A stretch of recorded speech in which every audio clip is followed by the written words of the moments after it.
Welcome to Mastering Analog. In this video, we will be discussing the solution to the problem 2.4 of Chapter 2 of Design of Analog CMOS Integrated Circuits by Behzad Razavi. So in this problem, we are asked to plot ID versus VGS for a MOS transistor for two different cases, with VDS as a parameter and VBS as a parameter. We also need to identify the breakpoints in the characteristics, and all that means is the regions of operations for a MOS transistor. Alright, so let's go ahead and look at the case for ID versus VGS with VDS as a parameter. Now essentially there are three regions of operation for a MOS transistor. Alright, we'll consider the case for an NMOS here. So when VGS is less than VTH, the device is essentially off and there is no current. So ID equals to 0 milliamps. Alright. When VGS is greater than VTH, the device is definitely on, but you also need to look at the VDS. If VDS is less than VGS minus VTH, then the transistor is in triode region. Alright. And the current for this region of operation is given like this: ID equals to mu n Cox W over L VGS minus VTH times VDS square minus VDS square over 2. Alright. And when VGS is greater than VTH, but VDS also is greater than VGS minus VTH, then the device is on and also in the saturation region.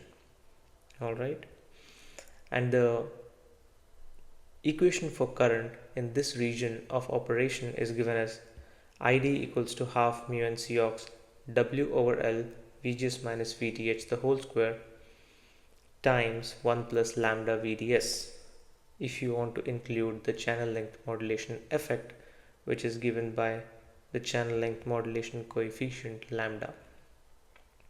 Alright, so these are the three basic regions of operation. There is a subthreshold region as well, but we don't need to discuss that here. So now coming to the ID VGS plot. So what you need to understand is here. So when VGS is less than VTH in this area here, as I said, the device is off and there is no current, therefore ID equals to 0 in this region. Alright, and then when VGS becomes greater than VTH, it can either be in triode region or saturation region. Alright, depending upon where VDS is. If VDS is less than VGS minus VTH, we are in triode region, and if it's greater than VGS minus VTH, then we are in saturation. Alright, but let's look at the equation for ID in saturation. Alright, so we need to plot it for different values of VDS, and we see the dependency of current on VDS here. Alright, so for a given W over L and for a given VGS, if I increase VDS, then my current should increase, and that's the secret to plotting ID versus VGS for different VDS.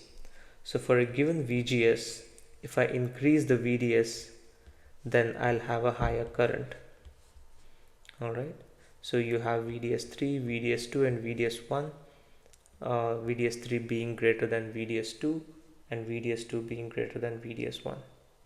Alright, so this is how the ID versus VGS curve for different values of VDS looks like. Alright, now coming to ID versus VGS with VBS as a parameter. Now VBS is basically the bulk or body to source voltage. Alright, but before understanding the characteristics for ID versus VGS, we need to understand one thing, and that is body effect.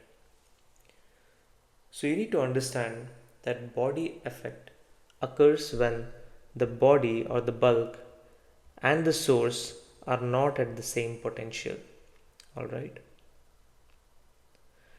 So usually for an NMOS, the body and the source are tied together and is tied to ground. And for a PMOS, the body and the source are tied together and connected to VDD. Alright. So when that is not the case, when body and source are not at the same potential, that's when body effect occurs. And what is the effect of this body effect?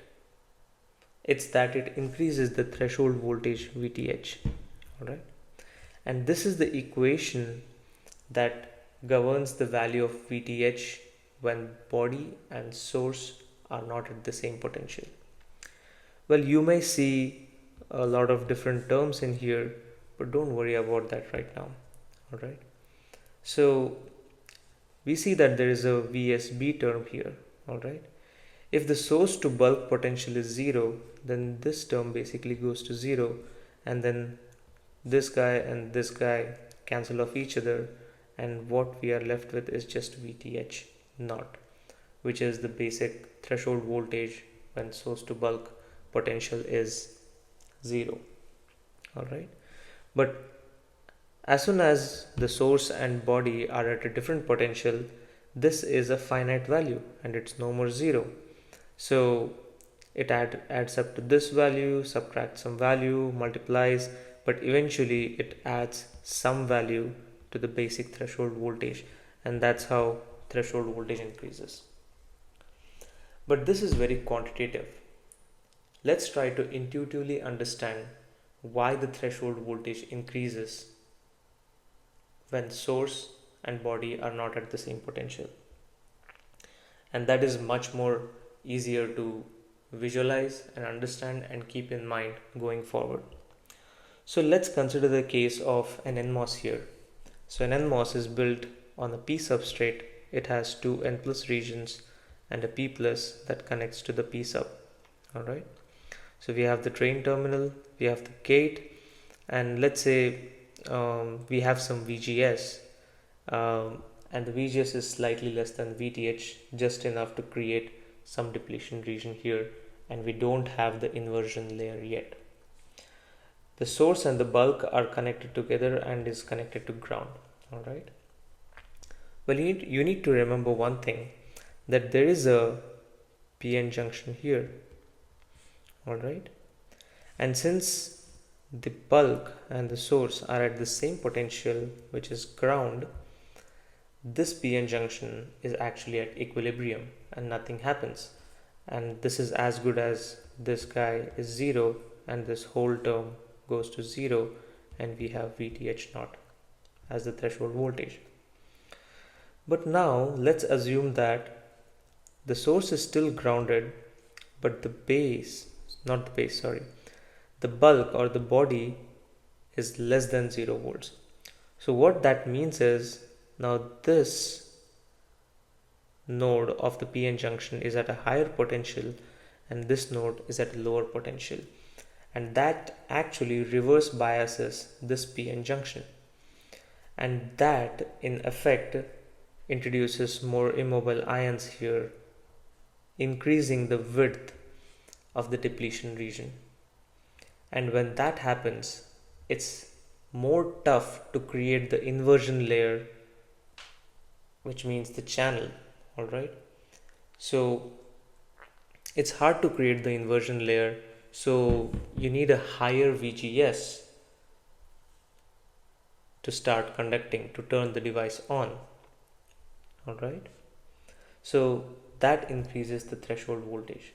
The threshold voltage basically means the minimum voltage you need to apply at the gate to turn the device on. And since you're reverse biasing this PN junction here, that widens the depletion region, makes it harder to create the inversion layer, and hence increases the threshold voltage. So I've just summarized it here. So you have higher the reverse bias, wider is the depletion region, harder to create an inversion layer, harder to turn on the transistor, which in essence means VTH increases. Just another case, if we consider VB is less than 0, but what if the bulk voltage is greater than 0? Okay, so that means that this is at a higher, these are the same points essentially. Okay, so this is at a higher potential than this, and that means the PN junction is a forward bias. That in fact facilitates the body conduction, and then it increases the current. So we have a lesser threshold. So you would not need so much gate voltage to turn on the transistor. All right, that's what happens. So you can similarly draw the same concept for a PMOS too.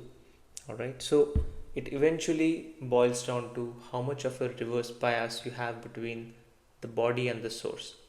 Higher the reverse bias, wider is the depletion region, higher is the threshold voltage. And the reverse is true as well. The more the forward bias, it's easy to turn on the transistor, so lower is the threshold voltage. So if you look at the IDVGS curve for different VBS, then this is how it looks like. So if you have VBS equals to 0, then basically you have the standard threshold voltage, and for VBS greater than 0, that means that the body is at a higher potential than the source. That means the PN junction is forward biased. It facilitates the body conduction. That means the threshold voltage decreases. It comes down here from this point. Alright. Now when VBS is less than 0, it means the body is at a lower potential than the source, and the PN junction is reverse biased. That increases or widens the depletion region and makes it harder to create the inversion layer, which means the VTH increases. So VTH moves from this point to this point. Alright. So here the core concept is to understand what body effect actually is and intuitively know how it affects the threshold voltage. Alright, so hope you found this video informative. Please leave a like if you liked the video. Thank you for watching, and in the next video we will be discussing solution to the problem 2.5. Thank you.